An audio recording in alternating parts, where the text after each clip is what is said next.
नमस्कार, स्वागत है आपका बुलेटिन में। मैं हूं आपके साथ विशाल। खबरों का रुख करेंगे, उस पर नजर डालते हैं के हेडलाइंस पर। वोटर्स के हाथ में सत्ता की चाबी, 3 को करेंगे मतदान, 10 को चुनावी चुनी जाएगी सरकार।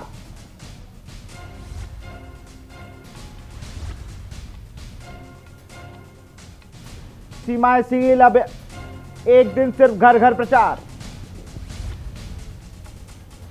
उपचुनाव को लेकर उमा भारती बोली, सिंधिया खुद सीएम नहीं बनना चाहते, ये मेहनत तो वो शिवराज के लिए कर रहे हैं। कमलनाथ का रोड शो, 1.25 घंटे में 3 किलोमीटर की दूरी हो पाई तय। कमलनाथ बोले, ये सत्य असत्य की लड़ाई है। खंडवा में मूलभूत सुविधाओं से वांछित ग्रामीण, ना पानी, साफ पानी और ना ही बनी सड़कें। लगातार शिकायत के बाद भी नहीं हो रही कार्रवाई। महामारी के दौर में लोगों पर महंगाई का बोझ, आलू ने निकाला लोगों का दम, कीमतों ने लगाई हाफ सेंचुरी। आप देख रहे हैं के न्यूज, खबरों का सारथी। मध्य प्रदेश के 28 विधानसभा क्षेत्रों में होने वाले उपचुनाव के प्रचार के दौरा थम गया है। चुनाव प्रचार के दौरे थमने के बाद पहले मुख्यमंत्री शिवराज सिंह चौहान ने देवास में रोड शो किया। हाटीपलिया, मंदसौर में, सुसारा, आगर मलवा में रोड शो के बाद मुख्यमंत्री बायवारा में जनसभा को संबोधित किया। क्या कुछ का आपको दिखाते हैं।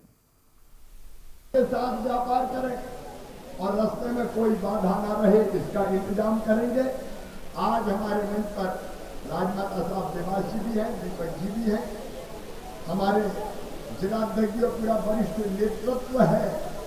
मैं उन सबको विश्वास दिलाता हूं कि देवास जिले के विकास में कोई कोर कसर नहीं छोड़ूंगा। अब एक बात मुझे बता दें, उनका राज भी आपने देखा और मामा का भी देखा। अब बताओ, मामा अच्छा कि कमलनाथ अच्छा? पीछे तक बताओ, मामा अच्छा कि कमलनाथ अच्छा? तो मामा को मुख्यमंत्री रहना चाहिए कि नहीं? तो मामा मुख्यमंत्री तभी रहेगा जब मनोज चौधरी जीतेगा। फूलों की वर्षा करके स्वागत किया है। मेरी बहनों, आपका भाई आपको वचन देता है, मैं तुम्हारे रास्ते में कांटे नहीं रहने दूंगा। मेरी बेटियों ने तिलक लगाया है और आरती उतारी है दीपक से। मैं अपनी बेटियों की जिंदगी में कभी अंधेरा नहीं रहने दूंगा। भारतीय प्रिया की माताओं बहनों का एक दर्द मैंने समझा है और वो है यहाँ पीने के पानी की व्यवस्था। मेरी बहनों, शिवराज जो कहता है वो करता है और इसलिए हाट पिपलिया की मेरी बहनों, मेरी बेटियों, हाट पिपलिया में शुद्ध नर्मदा मैया का पानी पाइप लाइन बिछा के घर घर नल लगा के दिया जाएगा। ये मेरा आपको वचन है। मुख्यमंत्री शिवराज सिंह चौहान ने आगर में रोड शो करने के बाद बस स्टैंड पर सभा को संबोधित करते हुए कमलनाथ व राहुल गांधी पर जमकर निशाना साधा है। बता दें कि कमलनाथ पर निशाना साधते हुए मुख्यमंत्री शिवराज सिंह चौहान कमलनाथ के बेटे छिंदवाड़ा के सांसद नकुलनाथ पर भी जमकर बरसे हैं। आपको बता दें कि नकुलनाथ ने सागर विधानसभा के मतकोटा में जनसभा को संबोधित करते हुए विपिन वानखेड़े को आगर का दामाद बताया है। इसी बात को लेकर मुख्यमंत्री शिवराज सिंह चौहान ने जमकर निशाना साधा।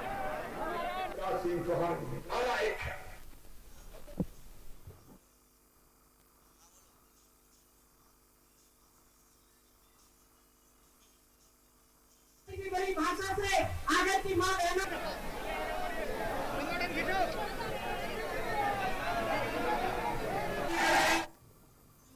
मुरैना में आज पूर्व सीएम कमलनाथ ने रोड शो किया, जिसमें कई नेताओं समेत सैकड़ों कार्यकर्ताओं ने रोड शो में शामिल हुए।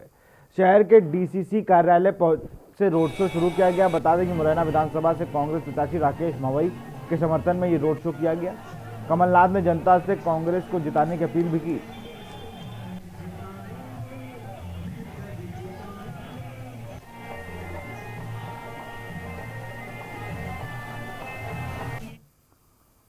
अशोकनगर विधानसभा में सुभाषगंज में विशाल जनसभा आयोजित की गई। सभा को पूर्व मुख्यमंत्री उमा भारती ने संबोधित किया। उन्होंने ज्योतिरादित्य सिंधिया को अपने भतीजे बताते हुए कहा कि सिंधिया ने भाजपा में शामिल होने पर कभी नहीं कहा कि मुझे मुख्यमंत्री बनना है। उनका साफ कहना था कि मुख्यमंत्री शिवराज सिंह जी को बनाया जाए, बस हमने जनता से है और जनता के विकास वादे पूरे किए जाए। विशाल आम सभा के वक्ता मध्य प्रदेश की पूर्व मुख्यमंत्री पूर्व विधायक सतपाल सिंह शुक्रवार को भाजपा से 6 साल के निष्कासित करने के विरोध में उनके समर्थकों ने कोर्ट चौराहे पर केंद्रीय मंत्री नरेंद्र सिंह तोमर एवं प्रदेश अध्यक्ष वी डी शर्मा का पुतला फूंका। बता दें कि अनुशासनहीनता के चलते सतपाल सिंह शुक्रवार को पार्टी से निष्कासित कर दिया गया था।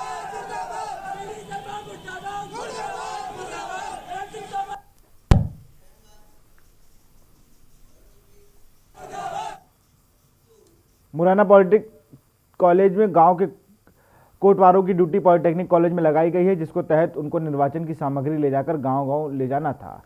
इनके चलते एक व्यक्ति की करंट लग गया, जिसके मौके पर ही उसकी मौत हो गई, वहीं दूसरा गंभीर रूप से घायल हो गया। गुस्साए लोगों ने पॉलिटेक्निक कॉलेज के बाहर जाम लगाकर प्रदर्शन किया।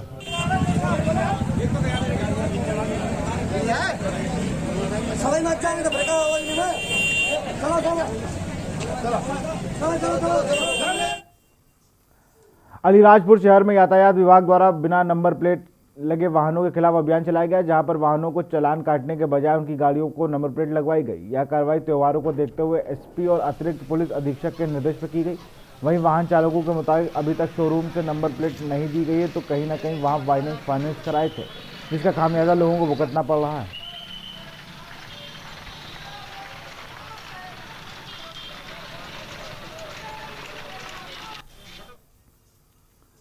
कहने को तो बडूसा बहुजाति बसवाट में राजमार्ग में बसा जागरूक जनता का गांव है, जहां विकास की विलुप्तता में भ्रष्टाचार की विफलता कूट कूट कर समाई है। फिर चाहे गांव की सीसी सड़कें हों या अथवा शौचालय, सब अपनी कहानी खुद ही बयान रहे हैं। देखिए पूरी रिपोर्ट। कहने को तो भूड़सा बहुजातीय बसावट और राजमार्ग पर बसा जागरूक जनता का गांव है, जहां विकास की विपुलता में भ्रष्टाचार की विफलता कूट कूट कर समाई है। फिर चाहे गांव की सीसी सड़कें हों या शौचालय, सब अपनी कहानी खुद ब खुद कह रहे हैं। जहां शौचालय से दरवाजा और सीट सबके सब गायब हैं। साल 6 महीने पहले बनी सड़कों में कुछ बचा है तो सिर्फ धूल और गिट्टी, जहां नंगे पैर चलना मुश्किल है। सड़क बनाई तो सुविधा के लिए गई थी, किंतु अब वही सड़क ग्रामीणों के लिए समस्या बन गई है। पंचायत के प्रयोजन अंतिम और आखिरी हिस्से के उत्थान और विकास के विपरीत कैसे काम करता है, इसका सर्वांगीण साक्ष्य आपको भूड़सा में देखने को मिल जाएगा, जहां आंगनवाड़ी भवन निर्माण उपरांत शिकायत मिलने पर एक वरिष्ठ अधिकारी के आने पर पिलर नसीब होता है, वरना सचिव, सरपंच, कार्यपालन मंत्री की कारगुजारी में बिना पिलर बीम के भवन खड़ा दिखाई देता है। लेकिन वक्त रहते जागी जनता ने इसकी शिकायत कर दी और निर्माण उपरांत आंगनवाड़ी भवन में दीवार के बाहर से पिलर खड़े कर दिए गए, जो आज भी दिखाई देते हैं। ग्रामीणों ने बताया कि सभी उच्च अधिकारियों को शिकायत पत्र देकर अवगत कराया जा चुका है व तमाम विकास के कार्यों की गुणवत्ता संबंधी जांच कराए जाने की भी मांग रखी है। लेकिन एक माला के मोती होने के नाते संबंधित अधिकारियों ने रोजगार सहायक व संबंधित कार्य एजेंसी पर किसी तरह की कोई कार्यवाही नहीं की। कटनी से के न्यूज के लिए राघवेंद्र सिंह की रिपोर्ट। बड़वारा विकासखंड की ग्राम पंचायत विलायत में खुर्द में इन दिनों आए दिन शिकायत और आरोप प्रत्यारोप लगाकर ग्राम पंचायत के सह सचिव की कार्य प्रणाली की आलोचना की जा रही है। ग्रामवासियों का कहना है कि पंचायत में पदस्थ सचिव, सह सचिव द्वारा आवास के नाम पर अवैध वसूली सहित प्रत्येक योजना के हित के लाभ के लिए अवैध रूप से रुपए मांग रहे हैं और निर्माण कार्यों में जमकर भ्रष्टाचार और लीपापोती की जाती है। जनपद में शिकायत करने पहुंची महिला की माने तो आवास के नाम पर उनसे सह सचिव द्वारा रुपए की मांग की गई थी, साथ ही रुपए नहीं देने पर आवास नहीं दिए जाने की बात कही जा रही है। वहीं ग्राम पंचायत में सीसी सड़कों की बदहाली व नव निर्माण को लेकर आरोप है कि बोर्ड लगा दिए गए हैं, रोड नहीं बनाई गई है, जिसको लोगों में भारी परेशानी का सामना उठाना पड़ रहा है।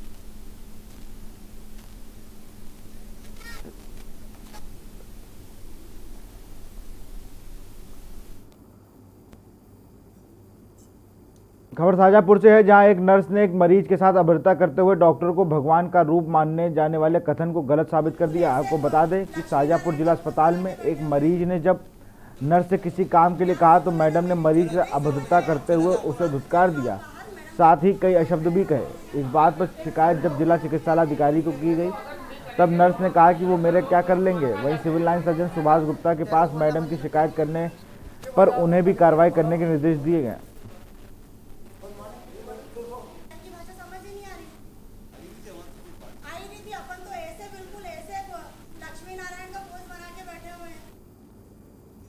उज्जैन की सिंधी कॉलोनी के समीप संत नगर में 3 युवकों पर आधा दर्जन बदमाशों ने अचानक हमला कर दिया। आरोपियों ने 3 युवकों पर ताबड़तोड़ चाकू से कई वार किए।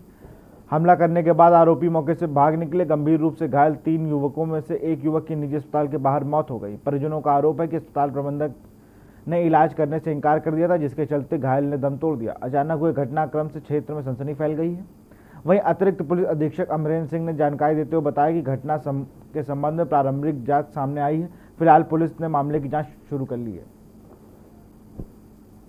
पहले एक जो संत नगर टर्निंग है उसके पास में लड़कों में आपस में ऐसा लगता है घटनास्थल देखे कि दारू पी है, उसके बाद में कोई विवाद हुआ है और उस विवाद में चाकू लगे हैं और इसमें 3 लोग मतलब इसमें घायल हुए हैं, जिसमें मोनू, राहुल और एक उसका और साथी है। जिसमें अभी जो सूचना मिली है कि मोनू की डेथ हुई है और जो राहुल और उसका साथी है वो भी घायल है। उपचुनाव के आखिरी पड़ाव पर आरोप प्रत्यारोप का दौर खत्म होने का नाम नहीं ले रहा है। भिंड के महगांव में विधानसभा में समाजवादी पार्टी के प्रत्याशी का कांग्रेस प्रत्याशी का समर्थन देने के बाद भूचाल आ गया है। समाजवादी पार्टी के प्रत्याशी भानु गुर्जर ने बीजेपी पर गंभीर आरोप लगाते हुए, जिसको लेकर समाजवादी पार्टी के प्रत्याशी ने पुलिस अधीक्षक से शिकायत कर सुरक्षा की गुहार लगाई है। देखिए, ये बड़ी सस्ती लोकप्रियता हासिल करने के लिए इस तरह के आरोप और प्रत्यारोप लगाए जाते हैं, क्योंकि जो भी प्रत्याशी रहे हैं समाजवादी पार्टी के, जो भी प्रत्याशी थे समाजवादी पार्टी के, तो उन्हें अगर ऐसी कोई धमकी आई है तो सबसे पहले उन्हें जाकर पुलिस कंप्लेंट करानी चाहिए, कानूनी कार्रवाई करनी चाहिए, ना कि पत्रकार साथियों के साथ बैठकर केवल आरोप लगाना। दूसरा बात, मैंने किसी से सुना है कि उन्होंने अगर कोई ऐसा व्यक्ति है तो उसका नाम खोले ना, कि किसने उन्हें धमकी दी, कहां पर किस तरह की धमकी दी। उस तरह का अगर फोन पे दी है तो फोन की रिकॉर्डिंग होगी उनके पास में। भारतीय जनता पार्टी कांग्रेस की लहर से विचलित हो गई है, घबरा गई है। भारतीय जनता पार्टी के कार्यकर्ताओं को, नेताओं को पूरी तरह आभास हो गया है कि हम बुरी तरह हार चुके हैं। ऐसी स्थिति में निराश होकर के हर तरह के हथकंडे अपना रहे हैं। सत्ता का भी दुरुपयोग करने की कई शिकायतें प्राप्त हो रही हैं, सत्ता का दुरुपयोग भी कर रहे हैं और उस भारतीय जनता पार्टी कोई पसंद नहीं करता।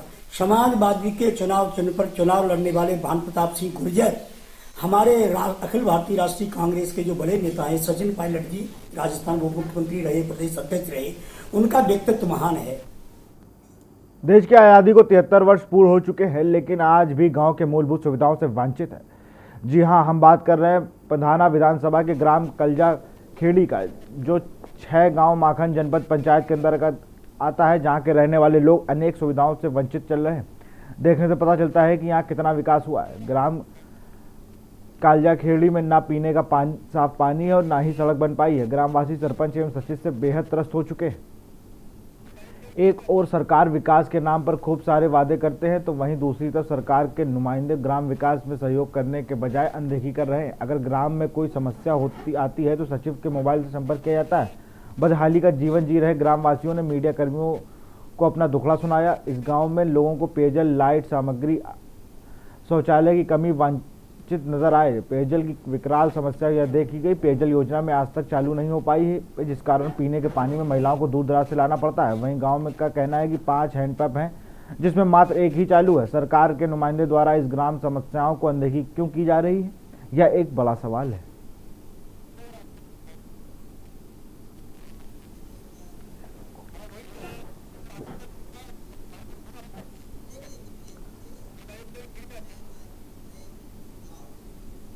यहाँ रुकते छोटे से ब्रेक के लिए, जल्द हाजिर होंगे। आप देख रहे हैं के न्यूज़, खबरों का सारथी। अपने अन्नदाता किसानों के उत्थान के लिए तत्परता से कार्यरत है उत्तर प्रदेश सरकार। किसानों के हित में लागू किए गए मूल्य समर्थन योजना के अंतर्गत धान की फसल तेजी से खरीदी जा रही है। जहां वर्ष 2019-20 में किसान केवल 46,096.23 मीट्रिक टन धान की फसल ही बेच पाया था, आज वहीं 1 अक्टूबर 2020 से शुरू की गई धान की खरीद में 24 अक्टूबर 2020 तक उत्तर प्रदेश सरकार का कुल 2,43,148.76 मीट्रिक टन धान की फसल किसानों से खरीद चुकी है, जो विगत वर्षों से लगभग 5 गुना ज्यादा है। और किसानों को 213.872 करोड़ रुपए का भुगतान भी सरकार द्वारा किया गया है। पहले हमारा धान जो बिकता था तो वहाँ हमें दलाली देनी पड़ती थी, अब हमारा धान हम खुद भी बेच सकते हैं। उत्तर प्रदेश के मुख्यमंत्री योगी आदित्यनाथ जी ने किसानों को किसी भी प्रकार के नुकसान से बचाने के लिए निर्देश दिए हैं। साथ ही यदि कोई व्यक्ति किसान की फसल को न्यूनतम समर्थन मूल्य से कम में खरीदता है तो उसके खिलाफ सख्त कार्रवाई हो सकती है। किसी किसान के खेत में ज्यादा पैदावार होती है तो क्रय केंद्रों में उस किसान को निराश न होना पड़े, इसलिए उसके धान को भी क्रय केंद्रों में प्राथमिकता के आधार पर क्रय किया जाए। उत्तर प्रदेश सरकार ने धान बेचने की प्रक्रिया के ऑनलाइन पंजीकरण की सुविधा भी किसानों को प्रदान की, जिसके चलते आज किसान घर बैठे अपने धान की फसल बेच पा रहा है। उत्तर प्रदेश के इस नए प्रारूप से किसानों का सम्मान एवं उत्थान दोनों संभव हुआ है। आप देख रहे हैं के न्यूज, खबरों का सारथी।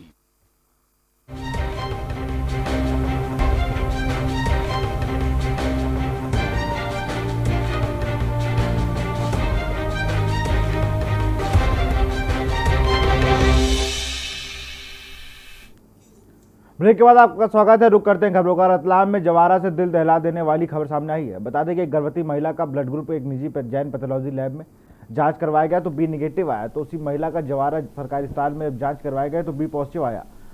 अब इस पर आप क्या कहेंगे, गलती कहाँ है और चूक? खैर, अपने अपने बचाव में दूसरे पर अपने अपने तरीके से तर्क जरूर देंगे, मगर इसका अंजाम क्या हो सकता है इसकी तुलना कोई नहीं करेगा। इस घटना में से सिस्टम में कोई सुधार आएगा? इस पूरे मामले की सच्चाई जानने के लिए के न्यूज़ के संवाददाता जवारा बीएलई डॉक्टर दीपक पलाडिया के पास पहुंचे। डॉक्टर पलाडिया ने इस बात को स्वीकार करते हुए कहा कि महिला की रिपोर्ट को 2 प्रकार से आई है। सर, उसमें क्या है कि मतलब पहले हमने बी पॉजिटिव दे रखा है उनको, हाँ, और रिपोर्ट भी दे रखी है, और कल मतलब आईपीडी के हिसाब से मतलब अपन चेकिंग करते हैं वापस, हाँ, एचबी करते हैं, उनका ब्लड ग्रुप करते हैं, हाँ, अगर नेगेटिव आता है तो उसमें बी पॉजिटिव आ रहा। 3 बार रिपीट कर लिया अपन ने, हाँ, कल भी कर लिया मैंने, हाँ, 3 बार रिपीट करा। अपना एक टेक्नीशियन है महिला अस्पताल में, उसने 3 बार रिपीट करा, बी पॉजिटिव आया। जी सर, तो हम तो कुछ जानते नहीं, हमने जो वहाँ पे रिपोर्ट निकाली उन्होंने बी नेगेटिव निकाल के दी, और सरकारी हॉस्पिटल में जो निकला है वो बी पॉजिटिव आई है। अच्छा, इसके बारे में हम जानते कुछ नहीं है। अच्छा, अनपढ़ है ना। अच्छा, तो ये जो बी नेगेटिव बताई है ये प्राइवेट लैब है? यस, प्राइवेट है। मंडी में भरपूर आवक के बाद सब्जियों के दाम कम नहीं हो रहे। गोभी को छोड़ दिया जाए तो कोई बाकी सब्जियों के दाम एक बार फिर चढ़ गए। 30 रुपए से नीचे कोई सब्जी नहीं है। गली मोहल्ले में ठेले लगाकर जाने वाले विक्रेताओं को दोगुनी कीमत से वसूल रहे। देखिए रिपोर्ट। महंगाई से गड़बड़ा रहा रसोई का बजट। महंगी सब्जी ने बिगाड़ा थाली का स्वाद। सब्जियों के साथ दालों की कीमत में उछाल। त्योहारी सीजन में महंगाई की मार। संपन्न तबके के लोग की जेब पर भी असर। चढ़ती कीमतों ने त्योहार का मजा किया फीका। फिर आसमान पर पहुंची सब्जियों की कीमत।